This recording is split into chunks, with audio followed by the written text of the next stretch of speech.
Bonjour everyone, Pantoufleee here today for a new video in which we're going to talk about the problem the Caliban just showed magnificently. For those of you that didn't log in for the past 2 days, Wargaming just released a brand new tank called the Caliban. It's a British tier 8 premium tank and it's equipped with something very special. Basically, it's an heavy 183 at tier 8 because it's equipped with a gun that is capable of inflicting 860 alpha damage per shot with 8 degrees of gun depression, making its gun what seems to be at first a quite versatile one. And of course, with only the information I just gave you, you're probably thinking, oh well, that's cool from Wargaming, they're actually trying to change the gameplay, proposing to us new tanks with truly different playstyle and not just another copy-paste of something that goes all down. And you could be right in some sort, but they did a really shitty move. First, if you decide to choose the Caliban, you are gonna have to pick between two different offers. One where you open crates until you finally get it for 30 chumps for 120 euros, and then another one in which you have the tank directly and confirmed for 100% chances, no problem, for 140 euros. Just talking briefly about the price, but those kind of price are the one applied to tier 10, which means two things. First, that Wargaming really wants to speculate over new tanks and specifically tanks equipped with something very special. And second, it means that if you really want to play something truly different from the current playstyle, because after all, it's the case of the Caliban, you are forced to spend bucks. In my opinion, this is the worst way to keep your player base going. Picture this, you are a free-to-play player and from time to time you manage to accumulate gold because you're a good player through tournaments, maybe different offers, Wargaming, free-to-play events, etc, etc. And at one point, you manage to get every single tank available in the game, like it's my case, beside the premiums, because you are free to play. Just imagine, of course, maybe that most of you don't see it because you did not unlock all the tanks, but the game gets pretty boring when you get all the tanks, because of course, you get everything, and the playstyle at tier 10, pretty much all the playstyles are quite similar, except if you play really specific tanks like the Heavy 183, the TVP, etc, etc. And of course, when you just get everything into the game, you don't want to quit because you like the game, because otherwise you wouldn't make it so far. But at the same time, you are looking for new ways to have fun. And of course, when Wargaming proposed such a beast, you're thinking, wow, that's hilarious, I would love to be able to play it. But you are free to play, and 140 euros is just too much. For the vast majority of people, 140 euros is too much. With 140 euros, you can do plenty of things, even in rich countries. Usually, I evaluate if a tank is worth it or not based on my current country, which is France. France is known to be a rich country, which means that 140 euros in France will have less impact than 140 euros in another country that we could qualify as poor. And the thing is, it's not reevaluated based on the country you're living in with inflation, etc. Which means that it's literally, for some countries, a whole salary to get one freaking tank if you want to play something different, which shows, in my opinion, the weakness of the developer. With the new lines Wargaming is implementing, in my opinion, and I already told you that in another video, I don't feel like they are putting so much effort. The cool thing about that is that at least when you get into the game and learn the regular playstyle, you will be able to be versatile regardless of the tank you are playing with. As long as you're a good player, you will always manage to do something. But the problem and the downside of this is that in the current mood, in the current update, and during the current development of the game, right now, it seems like Wargaming is a little bit stuck. Yes, they still have good ideas for tank, and the last tank destroyer from the Italian branch is showing it with the last shell mechanism or something like this. But the thing is, what's next? I mean, if they are capable of dropping such a massive premium tank in the shop that is hilarious to play. Of course, it's not broken, and I will probably talk about that in another video because it has a lot of flaws, but there is something you can't take out of the tank, the fact that it's fun. Why can't they focus on making fun lines? Of course, you're gonna tell me if they released a really fun line like Caliban line, everybody would be rushing it and it would be a whole mess because you will just see 6 tanks out of 7 in a team equipped with 860 alpha damage gun and it would be unplayable. And for that, I totally agree with you. And this is why, in my opinion, and I've said that for years, they should implement a system that tells, for example, for very specific tank like an Heavy 183, that you can get one maximum per match. And I don't care if you just stay 1 or 2 minutes more than the regular player in the matchmaking. At least it would allow things to be a little bit better and allow players to have fun again using different types of tanks. Of course, it's not a priority for Wargaming because they're speculating more on new players than their old players, because when you're an old player, you already bought everything and you have enough money, enough credits, enough free experience to just get everything as soon as they released. What I mean by that is that they know old players are going to be faithful to the game. What they're focusing on are the new players. And of course, a new player doesn't know the playstyle, doesn't know everything the game has to offer. So of course, he's not getting bored about it, which means that they're speculating on that, and this is why, in my opinion, they are high pricing tanks that are out of the norm, such as the Caliban. And to be fair, I was expecting that when I knew and I saw the statistics of the Caliban in test, etc. I knew that something was off with the tank and that they were going to high price it.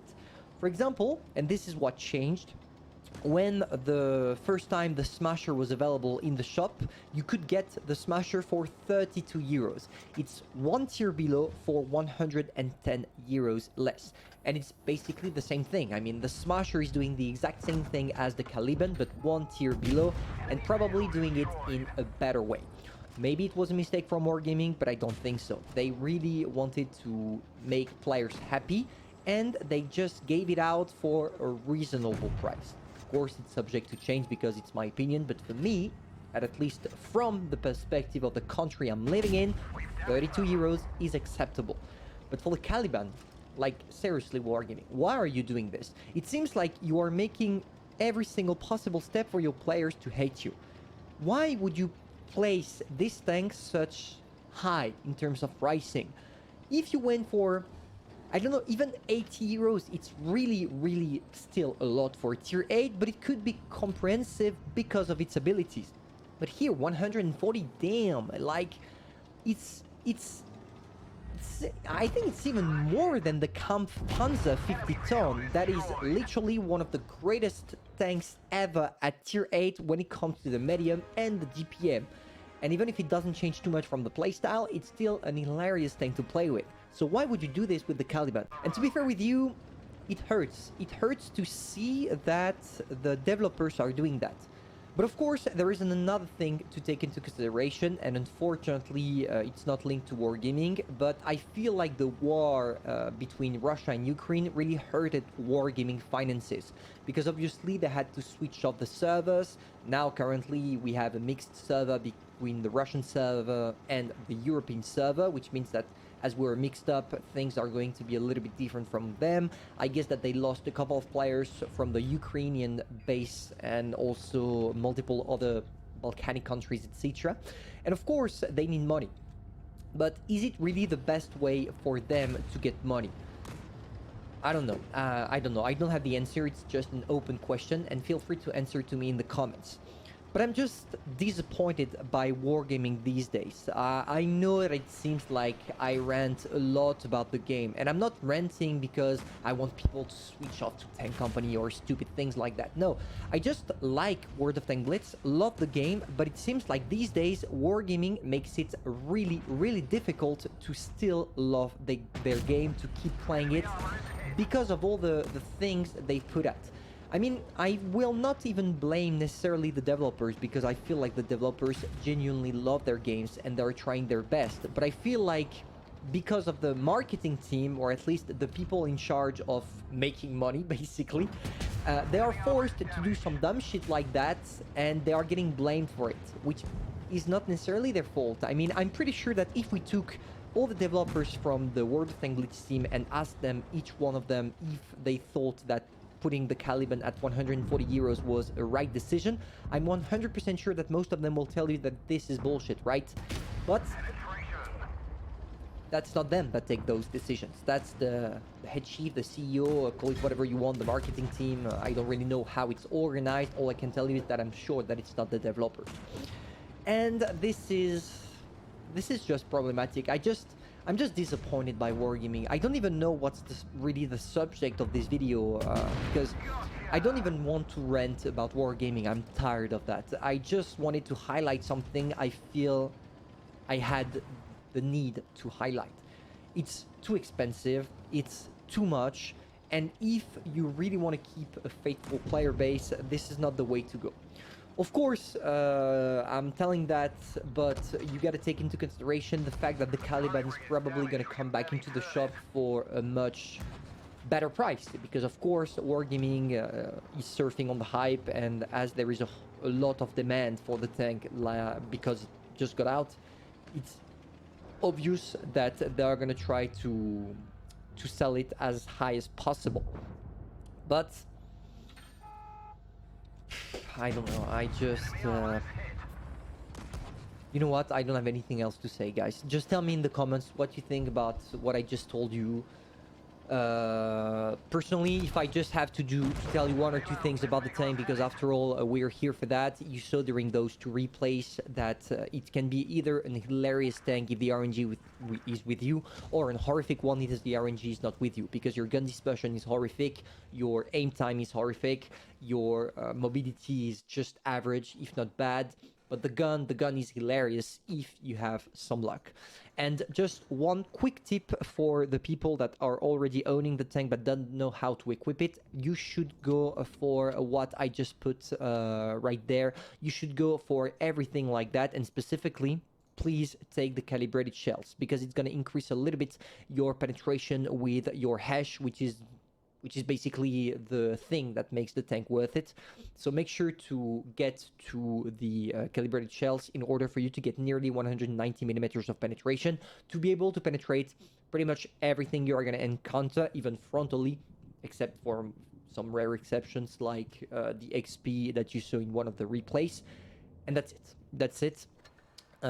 Beside that, if we put aside the price, the Caliban is a really nice tank with which you are going to have really good moments. And I will try to stream it as soon as I have optic fiber. That should occur in approximately 20 days. And yes, I'm also missing the streams, guys. I wish I could stream more. I could stream different games, and I will. I just need you to be patient. And I know that it's hard because the views on the channel are dropping, because unfortunately with my current work in real life, it gets pretty tough, and I'm really exhausted. So yeah, I apologize, but I can't really do anything about it. I'll try to stream, and maybe switch to stream definitely in the future. I don't know when. I still need to think about it, but that's it. We'll see when we get there. Hopefully you enjoyed. If that's the case, feel free to subscribe, like, and share, and tell me in the comments if you share or not my opinion, and hopefully I'm gonna see you soon for a new video. Bye.